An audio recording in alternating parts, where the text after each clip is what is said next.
बिस्मिल्लाहिर्रहमानिर्रहीम। आप देख रहे हैं प्रोग्राम आखिर क्यों, मैं कायम एहतशाम हूँ। आज का ये प्रोग्राम झंग सिटी में हम रिकॉर्ड कर रहे हैं और आपको हम दिखाएंगे कि वो ज़िला जिसकी तारीख सालों पुरानी है, जिसका नाम पूरे पाकिस्तान में बड़ा प्रोमिनेंट है, जहाँ से बड़ी बड़ी शख्सियात जो है वो ऐवानों तक पहुँची हैं, उस ज़िले की इस वक्त सूरत हाल क्या है, उस ज़िले के हालात क्या हैं, और आपको ये दिखाना कि जो यहाँ से अवामी नुमाइंदे मुंतखब होते रहे वोट लेकर, उन्होंने अवाम में कितना डिलीवर किया, कितना वो अवाम तक पहुँचा सके। और ख़ास तौर पर झंग सिटी में इस वक्त जो मसाइल हैं उन पर भी बात होगी।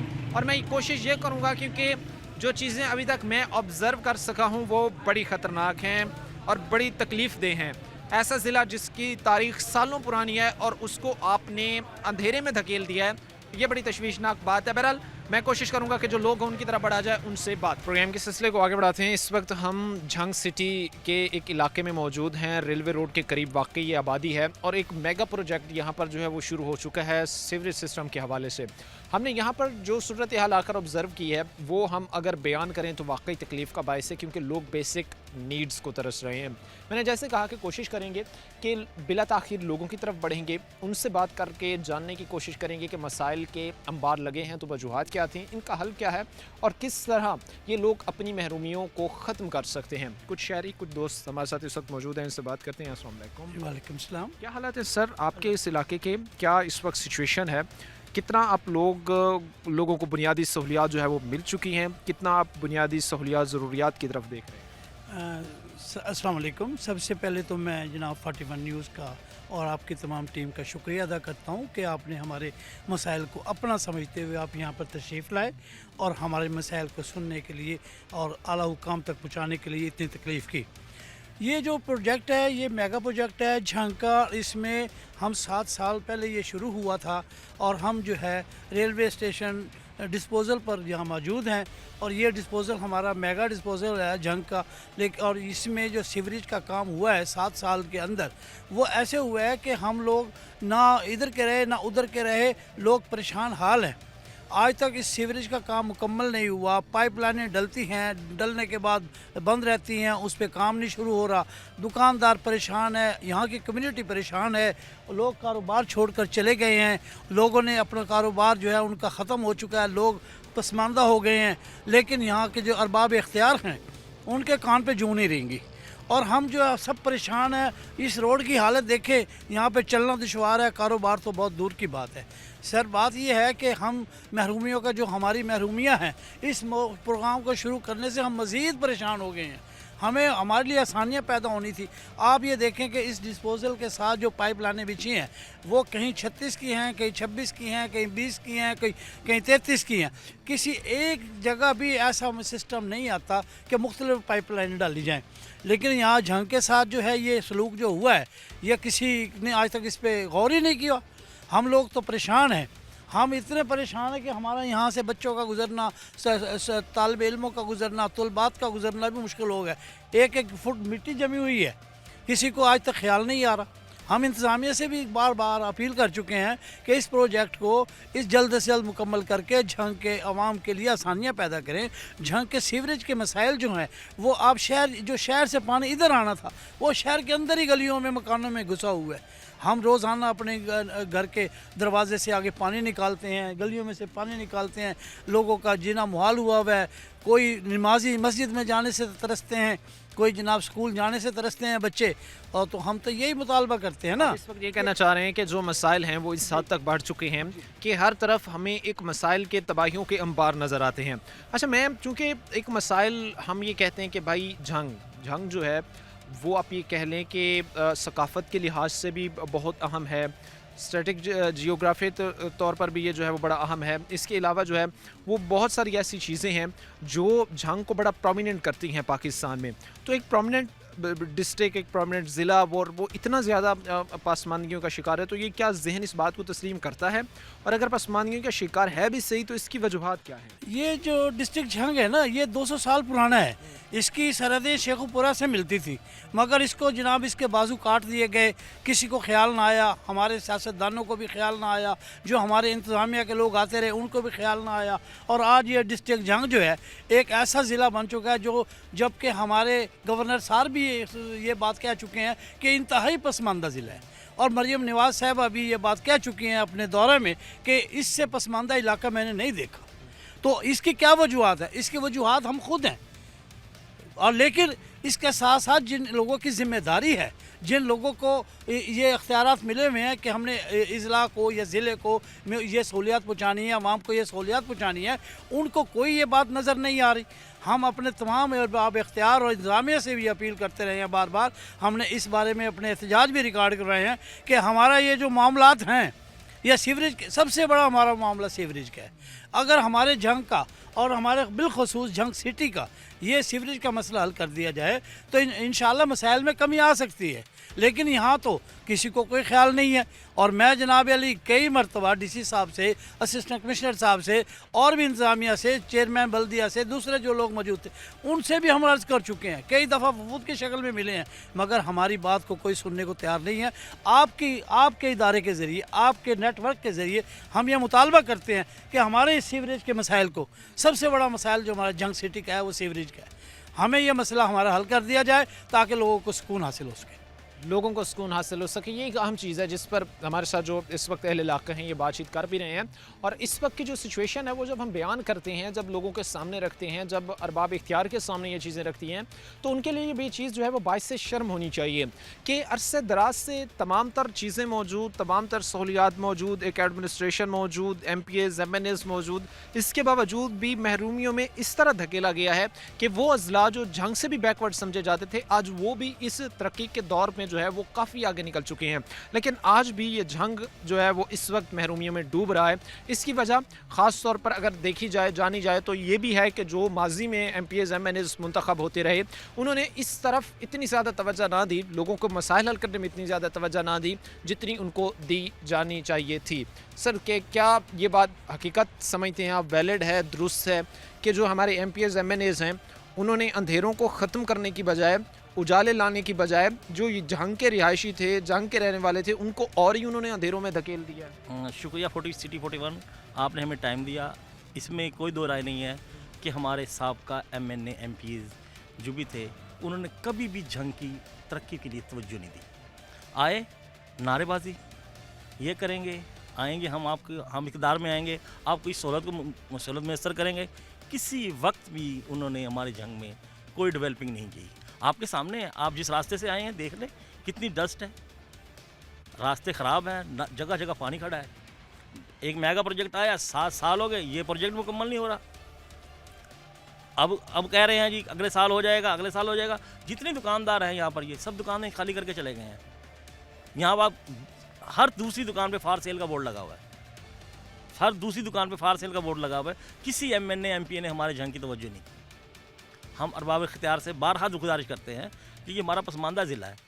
मरीम नवाज़ साहब कह चुकी हैं, अब तो हमें कहने की ज़रूरत नहीं है, मरीम नवाज़ साहब भी कह चुकी हैं। जब से मरीम नवाज़ साहिबा ने ख़ास तौर पर ये बात की है, क्योंकि एक हकीकत बात है, क्योंकि इससे पहले जो टाइम पंजाब ने देखा जिसमें चीफ मिनिस्टर उस्मान बुज़दार थे, मैं वो ये समझता हूँ कि शायद वो तारीख़ का सबसे एक स्याह दौर था। क्योंकि उस दौर में जो ज़िला था, चूँकि पंजाब जब चलता है तो पाकिस्तान चलता है, आपने पंजाब की कमान एक ऐसे शख्स के हाथ में थमा दी जो एडमिनिस्ट्रेटिव लेवल पर जो है वो बिल्कुल उसके पास इस चीज़ की नॉलेज नहीं थी कि चीज़ों को कैसे जो है उसने लेकर चलना है। वो उससे हट के जब उसके बाद वज़ीर आला मरीम नवाज़ साहिबा आई तो इन्होंने एनर्जेटिक हमें नज़र आई, उन्होंने फील्ड में काम करने को तरजीह दी, उन्होंने जो है वो साफ़ सुथरा पंजाब जैसे, फिर ग्रीन बसेस जैसे, ऐसी जो है वो चीज़ें उन्होंने सामने लाई। अब एक चीज़ जो मैं जानना चाहूँगा कि जब से चीफ मिनिस्टर साहिबा बाकायदा इस ज़िले को पसमानदा कह कर गई हैं और वो ये कह कर गई हैं कि भाई यहाँ पर काम करने की ज़रूरत है, यहाँ पर जो है वो डेवलपमेंट्स लाने की ज़रूरत है, तो उसके बाद कोई देखा है आपने कि कोई मेगा प्रोजेक्ट्स आया हो, कहीं पर कोई बेहतरी हुई हो, कोई चीज़ें ठीक हुई हों? हम मरीम नवाज़ साहबा से मेगा प्रोजेक्ट क्या मांगेंगे? ये जो मेगा प्रोजेक्ट ऑलरेडी चल रहे हैं उनके नॉलेज में है, ये वही नहीं पाए तक मील तक पहुँच रहे। अभी ग्रीन बसें हैं वो तो ऑल पंजाब में आएंगी तो हमारा हक है, वो हमें मिल रहा है। अभी उनके अनकरीब वो इफ्तिताह करेंगे, ठीक है, लेकिन जो हमारी मेन ज़रूरत है सीवरेज, हमारा सिर्फ क्या घरों का पानी निकास करना, वो नहीं हो रहा है। यार क्या ज़िंदगी है ये हमारी शहर वालों की? देखे ना कि एक घर का पानी निकासी नहीं कर सकते आप लोग। किसी मस्जिद के आगे, किसी स्कूल के आगे, आप कारोबारी किसी भी प्लेस की देख लें, पानी खड़ा है, निकासी नहीं हो रही। घर से नालियाँ बनेंगी तो कुछ सोचेंगे ना मेगा प्रोजेक्ट की। खोखले नारे हैं, कुछ भी नहीं है। जंग के लिए भी कुछ भी नहीं है। थैंक यू मरियम साहबा कि आपने हमारे जंग को ये तो डिक्लेयर कर दिया कि आप वाकई पसमानदा हो। हमें बार बार ये रोना ही पड़ेगा कि हम पसमानदा हैं, हम पसमानदा हैं, हम पसमानदा हैं। अरसा 200 साल से हमारा ज़िला है, लेकिन हम तहसील की तरफ जा रहे हैं। कोई सोचने की बात नहीं, सिर्फ मरियम का शुक्रिया कि उसने हमें पसमानदा डिक्लेयर कर दिया। चलें, ये तो उनके नॉलेज में आ गए, हम पसमानदा इलाके से हैं। इस वक्त जो है वो हम ये सिटी का एक एरिया है, वहाँ पर खड़े हैं।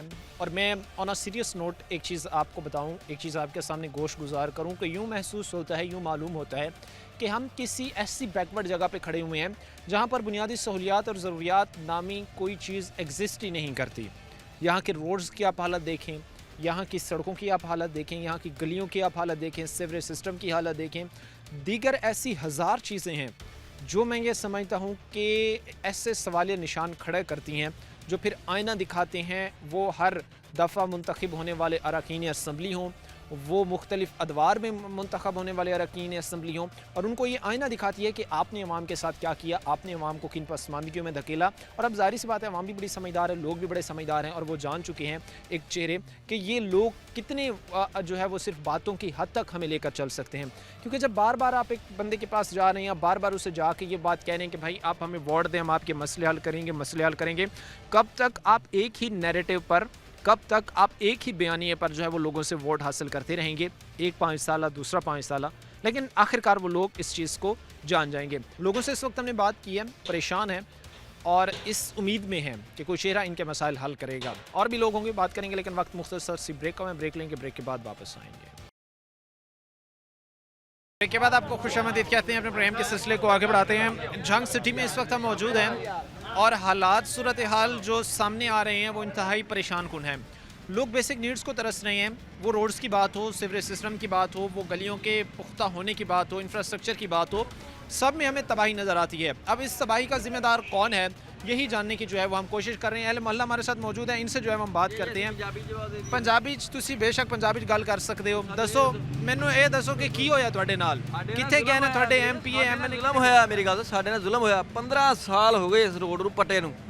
ਸੀਵਰੇਜ ਇੱਕ ਵਾਰੀ ਪੈ ਗਈ, ਇੱਕ ਵਾਰੀ ਕੱਢ ਲਈ, ਇੱਕ ਵਾਰੀ ਪੈ ਗਈ, ਇੱਕ ਵਾਰੀ ਕੱਢ, ਉਹ ਨਾ ਰੋਡ ਬਣਾਉਂਦੇ ਆ ਨਾ ਕੁਛ ਕਰਦੇ ਆ। ਅਸੀਂ ਜਿਸ ਵੇਲੇ ਬਾਰਿਸ਼ ਹੁੰਦੀ ਇੱਥੇ ਨਹਿਰ ਚੱਲਣੀ ਪਾਣੀ ਦੀ, ਅਸੀਂ ਪਾਣੀ ਦੇ ਵਿੱਚ ਫਿਰਦੇ ਤਾਂ ਸਾਡੇ ਬੱਚੇ ਵੀ ਵਿਚਾਰੇ ਤੰਗ, ਸਕੂਲ ਜਾਣ ਤੋਂ, ਮਦਰਸੇ ਜਾਣ ਤੋਂ ਤੰਗ। ਤੇ 15 ਸਾਲ ਜਿਹੜੇ ਇਕਦਾਰ 'ਚ ਰਹੇ ਆ ਉਹਨਾਂ ਨੇ ਝੰਗ ਸਿਟੀ ਵੱਲ ਗੌਰ ਹੀ ਨਹੀਂ ਕੀਤਾ। ਝੰਗ ਸਿਟੀ ਨੂੰ ਪੁੱਛਿਆ ਹੀ ਕੋਈ ਨਹੀਂ ਵੀ ਇੱਧਰ ਦੁਨੀਆ ਵੱਸਦੀ ਹੈ ਕਿ ਨਹੀਂ ਵੱਸਦੀ। ਤੁਸੀਂ ਇਹ ਦੇਖੋ ਵੀ ਜਿੰਨੇ 15 ਸਾਲਾਂ ਤੋਂ ਇਹ ਚਾਹੁੰਦੇ ਨਾ, ਉਹ ਜਿਹੜੇ ਸਾਡੇ ਇਕਤਦਾਰ 'ਚ ਸੀਗੇ, 15 साल हो गए जी हमें यहाँ पे जलील होते हुए। कभी कोई हुकूमत आई उसने पैप डाल दिए, कोई अगली हुकूमत आई उसने पैप निकाल लिए, कभी पैप बड़े कभी पैप छोटे, सड़क बनाने का नाम ले लेते। जब बारिश आती है तो पानी नहर की तरह चलता है। हमारे बच्चे स्कूल जाने से, मदरसे जाने से, मस्जिद जाने से कासिर हो जाते हैं, और बीमारियां पानी से इतनी फैलती कि हमारे बच्चे, बूढ़े, जवान सब बीमार जो हो। हालात सूरत हाल हैं वो इंतहाई परेशानी का बायस है। एमरजेंसी में अगर आपने रेस्क्यू को बुलाना है, किसी ने हॉस्पिटल जाना है, मसाजिद में नमाज की अदायगी के लिए जाना है, सब में चीज़ों से महरूम है। इतने महरूम है कि हमें यहाँ पर गाड़ी मंगवानी मुश्किल हो जाती है। लेकिन अगर पानी खड़ा हो ना तो फ़ोन करे, भाई उधर पानी खड़ा, हम क्या कहाँ से आएँ, हमारी गाड़ी बंद हो जाएगी। 100 हालात ऐसे पैदा होते हैं। अब आप ये बताएं भी जितनी भी आने वाली हुकूमतें हैं, कभी ये आ गया कभी वो आ गया, मैं नाम नहीं लेना चाहता उनका, इन्होंने मिलके हमारे इस शहर को बर्बाद कर दिया। एक चीज़ उनके आप बयानात, स्टेटमेंट पढ़ें तो वो तो कहते हैं हम झंग में बड़ी तब्दीली लेके आए हैं, हमने तो बड़ी बड़ी चीज़ें ठीक कर दी हैं, ये प्रोजेक्ट दिया, वो प्रोजेक्ट दिया। वो तो बड़े मुतमईन नजर वो आते हैं। कौन सा प्रोजेक्ट हमें दिखाए तो सही, कोई प्रोजेक्ट हमारे झंग सिटी में तो एक प्रोजेक्ट नहीं है। यहाँ पे हमें तो यहाँ पे जलील होता है। यानी वो सिर्फ उनके बयानात है, इससे बयानात ज़्यादा है। कुछ नहीं है। क्या कहना चाहेंगे बुजुर्ग आप, क्या आपने इतनी आपकी उम्र हो गई है झंग में, चूँकि ये एक बहुत पुराना ज़िला है, जो इसकी तहसीलें थीं वो इससे आगे बढ़ गई हैं, वो इससे ज़्यादा तरक्की कर गई हैं माजी में, अब इसकी क्या सूरत हाल है? एक पुराना ज़िला और उसकी क्या इस वक्त सिचुएशन है? बात यह है, कोई भी लीडर अपने दिल से कोई काम करना ही नहीं चाहते, वो खाने पे लगे हुए हैं और कुछ नहीं है, कोई बात ही नहीं है। ये सीवरेज चलाया, 4 दिन चला, उसके बाद बंद हो गया और कोई भी पूछता ही नहीं। हमारे नलकों का पानी देखें आप, खुदा की कसम बच्चे बीमार हो गए। हम वो लेके आते हैं, फिल्टर से पानी लेके आते हैं, हम ये नमाज नहीं पढ़ सकते, जब बारिश चलती है ना इतना इतना पानी होता है इधर। 3-4 दफ़ा ये मंजूर हुई सड़क नहीं बनी, बस अपने ही इसकी हैं। कोई वजह आप समझते हैं कि एक प्रोजेक्ट जो मंजूर भी होता है उस पर काम नहीं होता, क्या वो फिर अपनी जेबों में डाल लेते हैं? और कुछ भी नहीं है, आया ही कोई नहीं इधर। अच्छा, लोग अब इन चीज़ों को बेहतर जानते भी हैं, बेहतर समझते भी हैं। अगर कोई आवाम के साथ दो नंबरी कर रहा है, उनके साथ गलत बयानी कर रहा है, तो अब ये लोग उन चीज़ों को जांचते हैं, समझते हैं कि एक चीज़ जिसके पीछे आपने हमें अरसे दराज से लगाया हुआ, अगर काम नहीं हो रहा तो उसकी वजह क्या है? भाई क्या आप कहना चाहते हैं? यहाँ पर लोगों का काम कारोबार भी है, जहाँ सिटी है ये, हम ये चीज़ देख रहे हैं कि भाई सिटी की अगर ये हालत है तो जो देहात गाँव होंगे वहाँ पर तो बिल्कुल तबाही मच चुकी होगी इस वक्त। सर ये सीवरेज नाके इंतज़ाम है सारा, घरों का पंप वगैरह के बोर बैठ रहे हैं लोगों के। आप पानी देखेंगे बिल्कुल येलो कलर का आएगा, गंदा पानी गंदा पानी आएगा, पंप चला के भी देखेंगे कैसे पी सकता है काबिल कोई? नहीं है। ये सीवरेज घरों के नींवें बैठ रही हैं, नीचे सारे मकान गिर रहे हैं लोगों के। आप जाके चेक कर रहे हैं, वो सीवरेज उन्होंने बनाई है, चालू भी कराई हुई है, उधर जाके वीडियो बना के चेक कर लें आप। इतने इतने छापर अड़े हुए हैं, कभी उन्होंने आके सफाई नहीं की। ये हर चीज़ रोड पे सीवरेज बिल्कुल बंद की हुई है, नालियों में पानी खड़ा होता है। आगे उन्होंने ये नहीं कहा जी आगे हम सफाई करने, सफाई भी नहीं करने नहीं आते। बिल लाते हैं? बिल नहीं आ रहे अभी तक, बिल नहीं अभी तक हम। अच्छा, एक चीज़ मुझे एक ख़ास तौर पर एक बात बताइएगा, जिस तरह भी आप कह रहे हैं कि भाई अरसा दराज हो गया, यहाँ पर जो मसले हैं उनका हल नहीं हुआ, तो आपके फिर वो लीडरान किधर हैं जंग सिटी को, जो कहते हैं कि हमने जी फलां मेगा, वो तो गिदाने बैठ जाएं तो कोई वो लंबी लिस्ट एक बनाते हैं कि जी हमने ये भी दिया, ये भी दिया, ये भी दिया। वो तो इसको कंपेयर करते हैं कि किसी को बड़े ज़िले के साथ जो तरक्की याफ्ता हो, तरक्की पजीर हो। आप तो ये कह रहे हैं भाई कि यहाँ पर तो तरक्की का आगाज़ ही नहीं हुआ। हमारे MP MN ठीक नहीं है जी, अगर वो दिल से चले हमारे जंग को। आप टोबा देख लो, दूसरा चिन्योड़ देख लो, गोजरा देखो, कितने VIP रोड बने हैं, उनके MN अच्छे हैं ना, हमारे MP MN वगैरह अच्छे नहीं हैं। आज सही हो जाए हर चीज़, हमारा इलाका हर चीज़ सही हो जाएगी। आपके MP MNAs को ठीक होने की ज़रूरत बसें आ रही हैं, नहीं बसें आ जाती हैं, उनके पंप लग जाते हैं, बस इतना ही। बसें आ रही हैं, बस ये है। लोगों से इस वक्त हमने बात की है, लोग परेशान हैं और इस उम्मीद में है कि कोई सालों बाद एक ऐसा फरिश्ता सिफ्त इंसान आएगा जो उनके मसाइल हल करेगा। वक्त मुख्तसर सी ब्रेक का, मैं ब्रेक लेंगे, ब्रेक के बाद वापस आएंगे। ब्रेक के बाद आपको खुशामदीद कहते हैं, अपने प्रोग्राम के सिलसिले को आगे बढ़ाते हैं। इस वक्त जंग सिटी में हम मौजूद हैं और महरूमियों पर बात की जा रही है कि कितना नज़रअंदाज किया गया जंग सिटी को, और जो लोग हमारे साथ खड़े हैं इनसे बात करके इन्हीं की ज़बानी जानते हैं। सर क्या कहना चाहते हैं? नौजवान यूथ जो है, ख़ास तौर पर मैं देखता हूँ कि बुज़ुर्ग हों, चलो वो तो उनके माइंड में तो कहीं ना कहीं ये थॉट एग्जिस्ट करती है कि भाई हमने तो चलो गुजार ली जैसे तैसे थी, लेकिन एक नौजवान जो है वो इसके बिल्कुल बरक्स सोचता है। वो ये सोचता है कि भाई मैं ना खुद इस इन्वायरमेंट में रह सकता हूँ, इस तरह के माहौल में, ना मैं अपनी आने वाली नस्ल को, जनरेशन को जो है वो इस इन्वायरमेंट में छोड़ सकता हूँ। तो यूथ जो है, आप क्या समझते हैं कि उसको बेहतरी करने के लिए, बेहतरी लाने के लिए क्या करना चाहिए? जी बिस्मिल्लाहिर्रहमानिर्रहीम। सबसे पहले सिटी 41 का शुक्रिया जिन्होंने हमें कवर किया।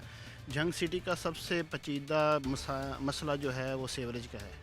सीवरेज का ऐसा बुरा हाल है कि एक इलाका है जंग सिटी का, जोड़ा खूह से लेके श्री चौक तक, उसमें जुमे और इतवार को ये हालत होती है कि कोई गंदे पानी से गुजर नहीं सकता। ऐसे बुरे हालात होते हैं। बच्चे आते हैं स्कूल से, वो गिरते भी हैं बच्चे, ये नहीं कि गिरते नहीं, गिरते भी हैं बच्चे। जुमा पढ़ने के लिए लोग जाते हैं, वो तंग होते हैं। अपनी मदद आपके तहत जो हो सका हमने उस इलाके के लिए किया। फिर उसके बाद हमने MD वासा साहब को विज़िट करवाया, वो भी विज़िट करके चले गए हैं कि अभी तक उनकी तरफ से भी कोई खातर ख्वाह जवाब नहीं आया अभी तक। सीवरेज के मसाइल, सबसे पेचीदा मसाइल सिटी के हैं। सिटी ने तरक्की क्या करनी है जब गंदा पानी खड़ा होगा घरों के बाहर, किसी ने घर से बाहर ही नहीं निकलना, दुकानें बंद हैं, कारोबार बंद हैं, हर चीज़ बंद है, तो फिर सिटी तरक्की नहीं कर सकता। आप ये समझते हैं कि वो सिटी कभी आगे नहीं बढ़ सकता जहाँ पर हम ये कहें कि भाई ये इतने मसाइल के हमारे हैं? अच्छा, ख़ास तौर पर मैंने चूँकि अरकान की भी बात की, मैंने सारे मामलात इनको देखे, अगर एडमिनिस्ट्रेशन खुद ये सोचे समझे, मसाइल को देखे, ऑब्ज़र्व करे, तो चीज़ें फिर भी ठीक हो सकती हैं। एक इदारा अगर सेल्फ अकाउंटेबिलिटी पे आए तो बहुत सारी चीज़ें हैं, बहुत सारी महरूमियाँ हैं जो मैं ये समझता हूँ ख़त्म हो सकती हैं। आप क्या समझते हैं कि क्या इदारे वाकई इन चीज़ों को संजीदा ले रहे हैं कि वो भी बस एक जुगाड़ के तहत जो है वो चीज़ें चला लीं, एक हफ़्ता, 10 दिन, 1 महीना, 1 साल, उसके बाद चलें जी अगली एडमिनिस्ट्रेशन आ गई, फिर अगले मामलात, क्या यही साइकिल चल रहा है? जी बिल्कुल ऐसा ही है, क्योंकि जिसे भी बुलाया जाता है ना, जैसे MD वासा को हमने बुलाया था या म्यूनसिपल कमेटी से जो भी ऑफिसर आता है वो यही कह के चला जाता है हफ्ते में कवर हो जाएगा, 15 दिन में कवर हो जाएगा। ऐसा कि ऐसा होता नहीं है। वही मसाइल हैं, जुमे और इतवार को पानी अपने मामूल के मुताबिक बाहर निकलता है, नालियों से बाहर आ जाता है, 1-1 फुट 2-2 फुट पानी खड़ा रहता है। लोगों के बुरे हाल होते हैं। कोई ऐसा बंदा अभी तक नहीं आया जिसने प्रॉपर तौर पर वो काम किया हो, कोई ऐसा आपको नजर नहीं? कोई ऐसा अभी तक नजर जाहिर सी बात है जी कि ये फिर मैं ये समझता हूँ कि उन आम अरकान को आईना ये चीज़ें दिखा रही हैं कि लोग बड़े खुले अल्फाज में ये कह रहे हैं कि भाई इतने साल बीत गए हमें कुछ नज़र नहीं आया कि बेहतर हो रहा है। बट अनफॉर्चुनेटली अगर इन केस देखा जाए तो हमारे जो यहाँ के लीडरान हैं जो अब भी आवाम से वोट लेके मुंतखब हुए हैं या माजी के अंदर मुंतखब होते आ रहे हैं, उन्होंने एक चूरन बड़ा आसानी से बेचा। वो ये था कि भाई आप लोगों के मसाइल हल करेंगे, आपके साथ खड़े होंगे, दीगर 100 तरह की ऐसी चीज़ें थी। बट अनफॉर्चुनेटली जब आप ग्राउंड पर आकर ऐसी चीज़ें देखते हैं तो आपको भी तकलीफ़ होती है, आपको भी इस चीज़ का दुख होता है। और जो बेचारे यहाँ पर रह रहे हैं उनके लिए ये चीज़ तो आप समझ लें कि डरावना ख्वाब है, क्योंकि सबसे पुराना ज़िला और सबसे पुराने ज़िले की सूरत हाल ये है कि वहाँ के लोग अपनी बेसिक नीड्स के हवाले से आप ये कह लें कि बिल्कुल नेगेटिव मार्किंग की तरफ जा चुके हैं। कुछ तो ये होता है ना कि प्लस पॉइंट्स होते हैं, ये बिल्कुल नेगेटिव पॉइंट्स की तरफ इस वक्त जा चुके हैं कि अगर इन मसाइल को तरजीही बुनियादों पर ख़त्म ना किया गया तो ऐसे संगीन मसाइल जन्म लेंगे जो इन लोगों के लिए वाकई एक बड़ी पेचीदगी का, एक बड़े मसले का जो है वो बाइस बनेंगे।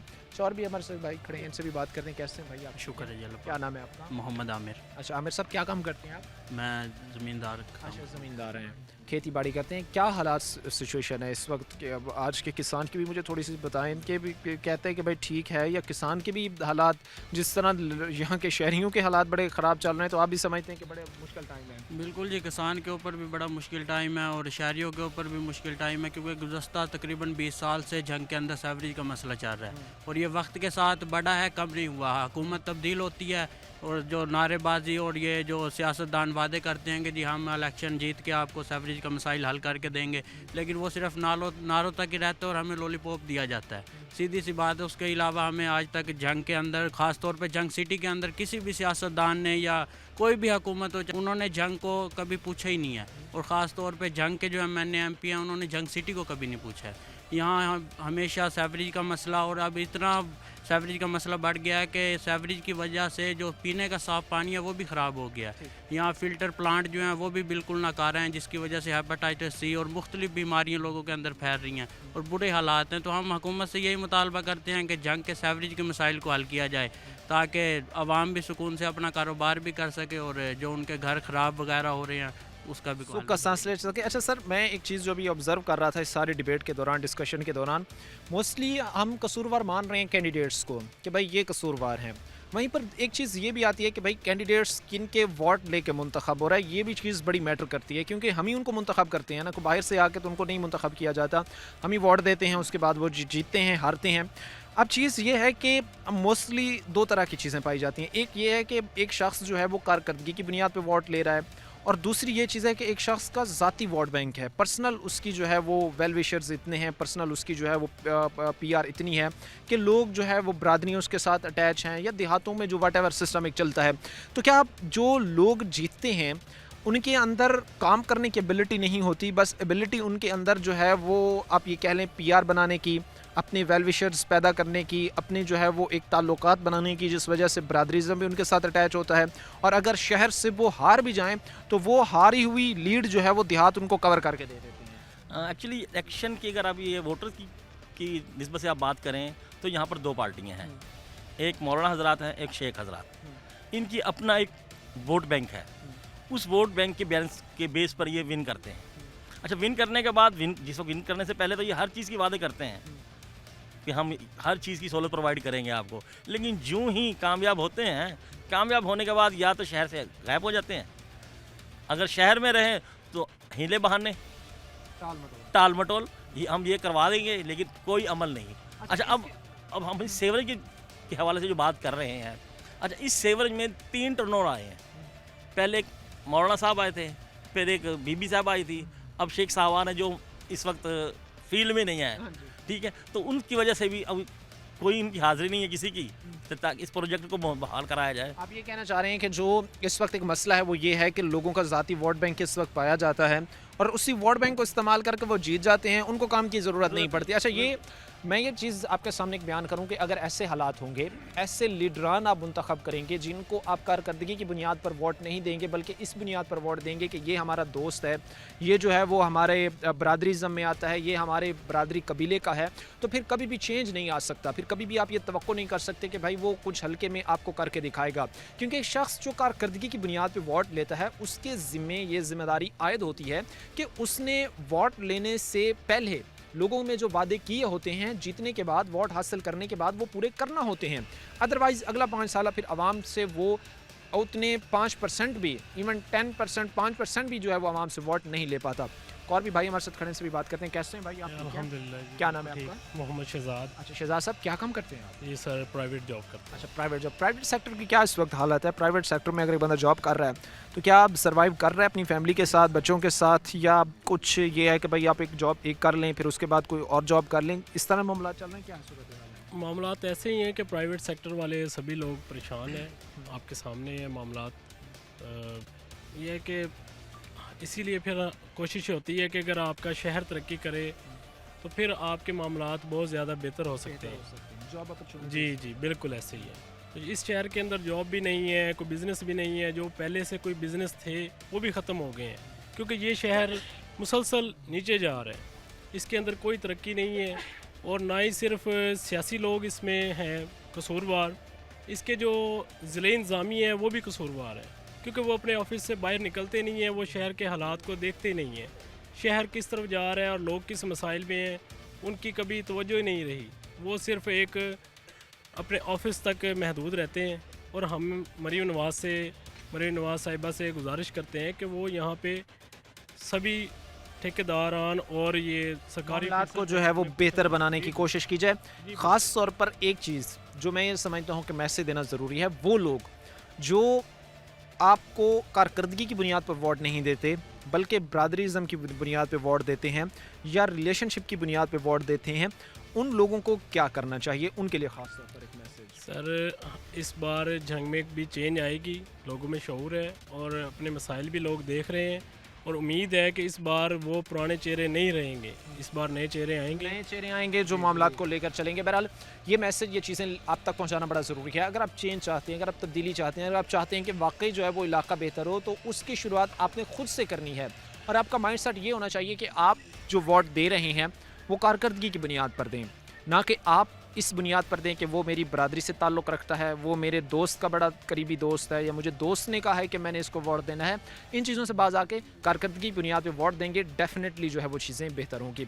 और भी हालात आपके सामने इस वक्त बयान करेंगे, लेकिन अभी वक्त मुख्तसर से ब्रेक का हुआ है, हम ब्रेक लेंगे, ब्रेक के बाद वापस आएंगे। ब्रेक के बाद आपको खुश आमदीद कहते हैं, अपने प्रोग्राम के सिलसिले को आगे बढ़ाते हैं। इस वक्त जंग सिटी में हम मौजूद हैं, लोगों के मसाइल, लोगों की ज़बानी जान रहे हैं। ये लोग बेचारे अब कहाँ जाए, क्योंकि ये ज़िला एक पुराना ज़िला है। इसको हम ये नहीं कह सकते कि कोई इसको बने हुए 10 साल हुए हैं, 20 साल हुए हैं, 30 साल हुए हैं। ये 150 साल 200 साल पुराना ज़िला है। आप इसकी अगर हिस्ट्री देखें, तारीख़ देखें, तो ये पाकिस्तान में एक अपना प्रोमिनेंट एक अलग मकाम रखता है। और उस आपने एक ऐसे ज़िले को कहाँ ला कर खड़ा कर दिया कि जहाँ की सिटी, शहर के लोग कह रहे हैं कि भाई हमारे पास बेसिक नीड्स नहीं है, बुनियादी ज़रूरियात नहीं है, और ख़ाली और ये नहीं कह रहे हैं कि नहीं है, वो कह रहे हैं कि भाई 1% भी ये चीज़ें हमारे पास मौजूद नहीं है। अच्छा, बारिश आ जाए तो ये काम कारोबार, ये घर, फिर ये कैसे? कोई नहीं चलता जी। इधर हाँ, बाला टी स्टाइल चाय वाला है, उधर इतना पानी कोई भी नहीं इधर से आता। आप जुम्मे वाले दिन, इतवार वाले दिन आए, ये बनने वाली गली में सारा पानी खड़ा होगा, हर जगह पे पानी आप हैं भाई, ज़रा सामने बताएंगे आपके एमरजेंसी की हालत में चूँकि रेस्क्यू को बुलाना पड़े, फॉर एग्जांपल खुदा न खास्ता इधर ही कहीं बुलाना पड़े, तो क्या इतने रोड्स हैं कि वो सही सलामत आ सके यहाँ से पेशेंट्स को आगे? रेस्क्यू वाले आते ही नहीं है, रेस्क्यू वाले जवाब दे देते हैं, वो कहते हैं हमें ऐसे रोड पे नहीं आ सकते। वो बाइक सर्विस भी कोई एमरजेंसी ज़्यादा ही हो तो आ जाती है, लेकिन वो कहते हैं ये हमारा जवाब है। मतलब इंतहाई एमरजेंसी की सूरत हाल हो तो फिर ही जो है वो आते हैं। आप खुद ही एमरजेंसी का अपना ख्याल करें, वो कोई नहीं, रेस्क्यू वाले भी ऐसे रोड। इस बदहाली को, इस सूरत हाल को कितने साल हो गए हैं? ये अरसा दराज से ऐसे है, यानी ये हर गुजरता लम्हा पीछे की तरफ जा रहा है। ये तरक्की, इस रोड पे तरक्की आ ही नहीं रही। कितनी आबादी है? नहीं, पूरे जंग सिटी की बात करें कि ये सिर्फ ये जगह नहीं है, पूरे जंग सिटी। जंगलाडा देख लें, वो चलो दूसरे शहर वो कितने अच्छे रोड बन गए हैं, उनको ये इधर क्यों नहीं नजर आता कुछ? इधर क्यों नजर नहीं आता? ये एक शहरियों का आम सवाल है। भाई आप आई कैसे हैं? ठीक हैं? ठीक ठाक। क्या नाम है आपका? आबिद, आबिद क्या काम करते हैं आप? इलेक्ट्रिशियन। आबिद कैसे हालात सूरत हाल हैं आज के टाइम में? को मिडिल क्लास तबका आप जैसा मुझ जैसा सर्वाइव कर सकता नहीं कर सकता? सर मैं प्रॉपर्टी का काम करता हूँ इधर। ठीक है। मसलन कि मैंने 1 2 3 प्रॉपर्टी लिए हैं, 15 साल से ये ऐसे हुआ है कि प्रॉपर्टी दिन ब दिन कम होती जा रही है, यानी उनकी वैल्यू डाउन होती है। बहुत कम है। मसलन के दुकान 20 लाख की अब 10 लाख की है। आपने जब ली थी 20 की थी, अब 10 की? 10 की है। क्योंकि यहाँ पे फैसिलिटीज नहीं है। हाँ जी, इसी तरह ही है। ऐसे है ना, ये जो हमारे इधर के MN MP हैं, इनकी वारियाँ लगी हुई हैं।